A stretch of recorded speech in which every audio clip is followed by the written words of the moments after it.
right, folks, I'm kind of wondering who's ready to put this season to bed for the Orange. It's been a long, painful month watching the Orange basketball team. And again, Saturday, it was kind of painful watching them hit some threes, but also give up too much. They led Wake Forest for much of that game, but again, the defense lets them down. That was a winnable game against the Demon Deacons. But it seems as though the Golden Triangle down there in North Carolina and its outskirts seem to be kryptonite this year for Syracuse. Not Superman. Of course, I could always say Superman. All our trips down there to the Research Triangle and beyond resulted in losses. You know what? Hopefully next year when they have the schedule, a lot of them can come up here. But it showed how outclassed we were, especially against Duke. And especially how outclassed it seems when we get late into the second half. Syracuse is 15-14. 2 games left in the regular season. One I'm pretty sure will be a loss against Louisville. And hopefully to close the season, a win against Pitt to end the season above 500. But me and others, we know changes are on the horizon, especially with the leadership of the university and the leadership of the athletic department. Can we see on the horizon a change in coaching for men's basketball? Maybe we can look to Jerry McNamara, who's led Siena to its best season in a long, long time. Maybe we can get GMAC to come here to the Hill and coach the Orange and get us back to prominence. Well, of course, certain skeptics will say, hey, he's just a thing of Jim Boeheim. GMAC has shown that he can coach. Let's hope he can come here and do it. Or maybe get Mike Hopkins to come back here to the Hill. We need a change, and we need a good one. Syracuse keeps falling into irrelevance when it comes to basketball. It's hurting me. It's hurting a whole lot of Cuse fans. 5 years now it's going to be without being in the NCAA tournament. That's way too long. And he's in his 3rd year. We should have seen something with Adrian Autry. Well, you know what? All we've seen is we fall further and further into irrelevance, and it seems as though we fall further and further into a whole lot of things. That we can't get the recruits, even with the improvements to the dome. And the thing is, the whole thing with the transfer portal, it's definitely thrown us more and more into irrelevance. Something has got to give. And let's hope this change in leadership can lead to wholesale changes for the better for Syracuse. And of course, the lacrosse team, they had their difficulties playing the Ivy League. Yeah, they again lose to Harvard. Why? We should be able to beat Harvard, but apparently Harvard has the better of Gary Gait. I'm kind of wondering what the heck's going on. Do those boys from Boston, Harvard, seem to have Gates' number? And also losing to Princeton 11-7. That could be almost expected because Princeton is pretty damn good. Princeton has always been a pretty damn good rival. But then we go down to Philadelphia, and we almost lose to Penn. What is it with the Syracuse lacrosse team against the Ivy League? Is there a little bit of kryptonite going against the Ivy League? We should be able to take care of business. But heck, it took us to overtime to beat Penn down there at Franklin Field. I'm kind of wondering what old Ben's thinking. I don't know. The guy who nearly made the wild turkey the official bird of the United States.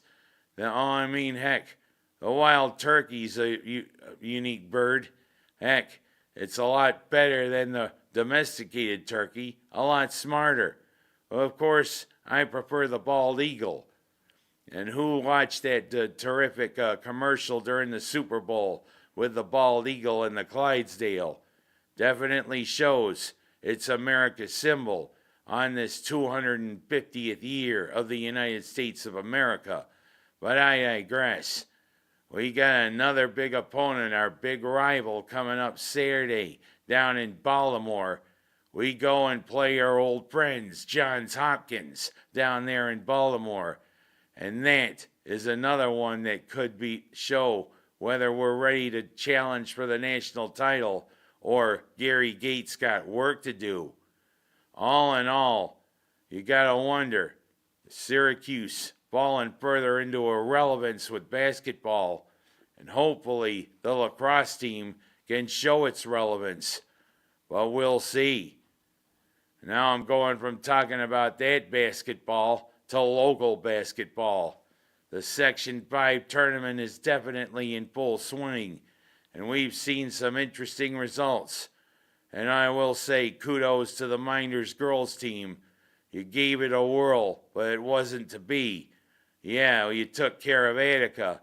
You went against Marcus Whitman, and you pushed the Wildcats to the brink, nearly beating the Wildcats, but falling short. Well, my cousin and the Lady Blue Devils, nice try, good season. But for the three other local teams I often give a whirl about, we're still going. And I mean the Waterloo girls are getting ready to play for another title, the B1 title, tomorrow night against Stansville at FLCC. Well, I hope we got our lassos ready. We got to get those Mustangs together. Of course, you got to wonder about those lasses from southern Livingston County. They like to ride around Livingston County on their horses. They got to ride down Route 36 towards Hornell, or up 63 heading towards Mount Morris and Geneseo. We got to lasso them because, hey, Waterloo is going to get another title.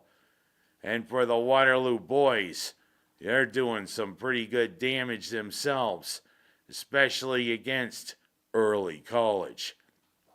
What kind of a name is Early College, may I ask? Boy, they did have a little bit of difficulty against North Rose Wilkett to open the Section 5 playoffs, but then against Early College, we turned it on.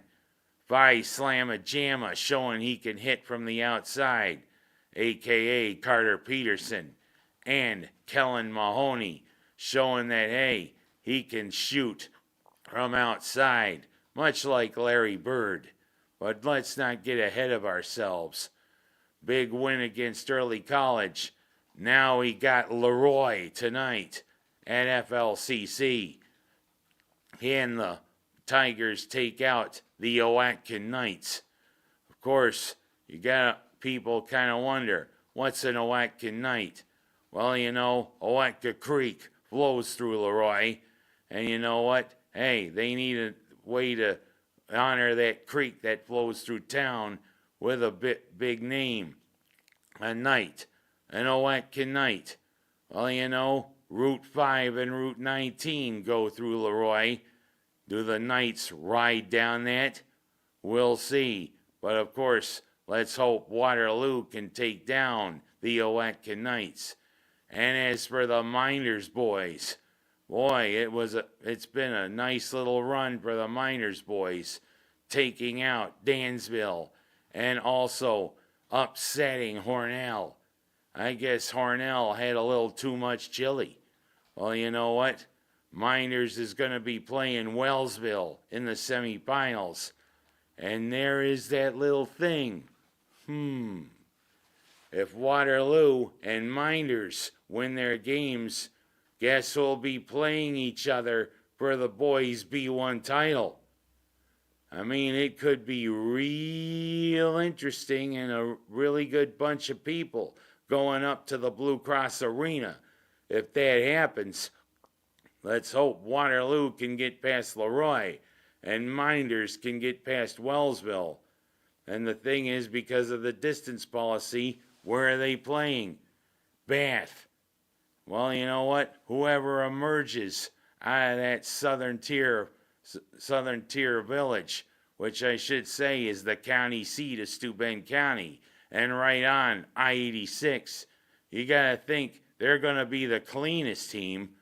And I mean, the other team, they're going to stink. Let's hope it's not you know who. And let's hope it's Wellsville. And hopefully they go back to their border town, kind of going, hey, we got to take a bath.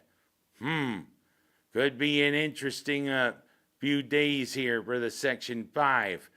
I mean, it's always, anything can happen. That's all I can say. It's going to be an interesting couple days, an interesting weekend. Go Waterloo girls, win another title. Go Waterloo boys, go Miners boys. Hopefully meet for the B1 title. And of course, we'll be ready when the cops escort you back into town. We'll see. Now I'm going from talking about Section 5 basketball to talking about the Bills a little bit.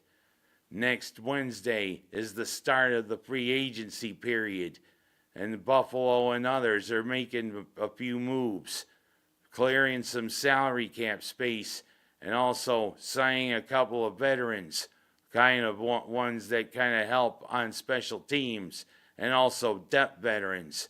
But a lot of people are going to wonder, are they going to make a splash in free agency and get an ex-wide receiver, or I should say WR number 1? Well, a lot of people are kind of looking at them making a trade for A.J. Brown with Philadelphia, or making a trade with Jacksonville for Brian Thomas Jr., or going after Mike Evans, who's been a great solid veteran for Tampa Bay for a long time. But Mike Evans is a little bit of a conundrum. He's coming off a pretty good injury. But you know what? He's got the size and he's got the gumption to be wide receiver 1. 6'5", 231 pounds. Nice sized wide receiver. He could be a threat right there, and he could be what Buffalo needs. But let's see. Free agency starts next week. Let's see what Brandon Beane and new coach Joe Brady can come up with as we get ready in another month for the NFL draft. We'll see what Buffalo can do.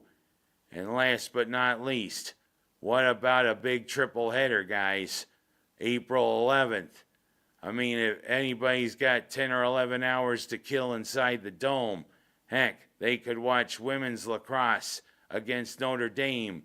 They could watch men's lacrosse against Virginia and the spring football game. And it's all hopefully for one price. Let's see what happens. It would be a good thing for Syracuse. Well, we'll see as we get further and further on into March. March Madness, anyone? It's just around the corner. I'm Ken Haas. That's my story this week, and I'm sticking to it.